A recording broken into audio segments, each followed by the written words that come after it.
జయ జయ సాయి భక్త విజయ సాయి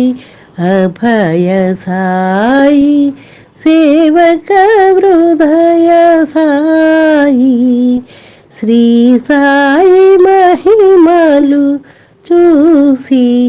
ఆశ్రయించిన భక్తులే ఎక్కువ మహిమల వలన కాక మమతానుబంధముతో సేవించిన వారు మహర్షాపతి శ్రీమతి బైజాబాయి గణపతి కోతే తాత్యా బాయిజాబాయి భర్త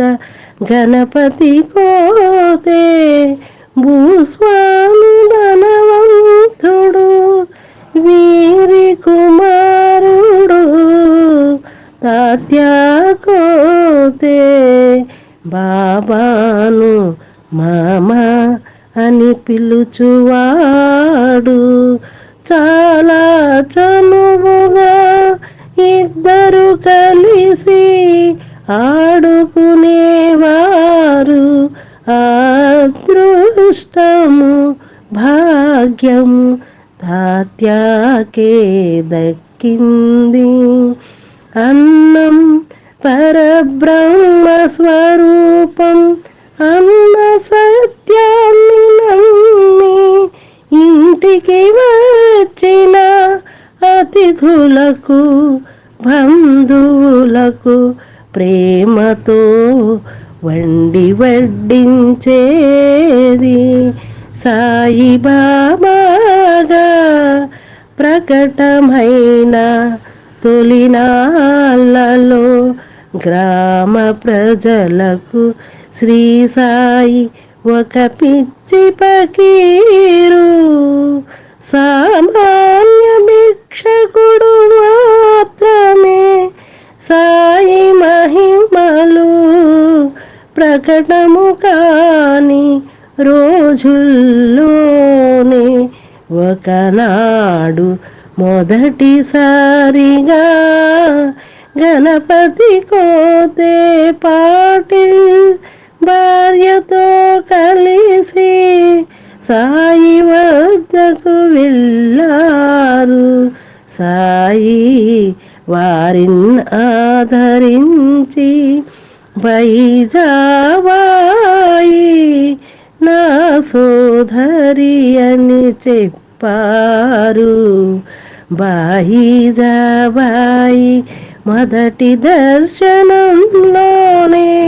బాబాపై భక్తి శ్రద్ధలు కలిగి ఆయనకు భిక్ష పెట్టకుండా భోజనం చేయకూడదని నిశ్చయించుకుంది బైజాబాయి ఆయనకు చేసిన సేవ అనన్యం బాబాను బిచ్చమెత్తుకునే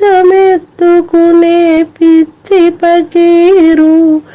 అనుకుంటున్న రోజుల్లో బాబాలోని దైవత్యాన్ని గుర్తించిన బైజాబాయి సాక్షాత్తు భగవంతునిగా భావించి ఎంతో భక్తి శ్రద్ధలతో ఆమె బాబాకు నిస్వార్థమైన సేవ చేసింది శ్రీ సాయి లీలామృతం అది మహావేదామృతం ఇదెంత గ్రోలిన తరగని సుధామృతం.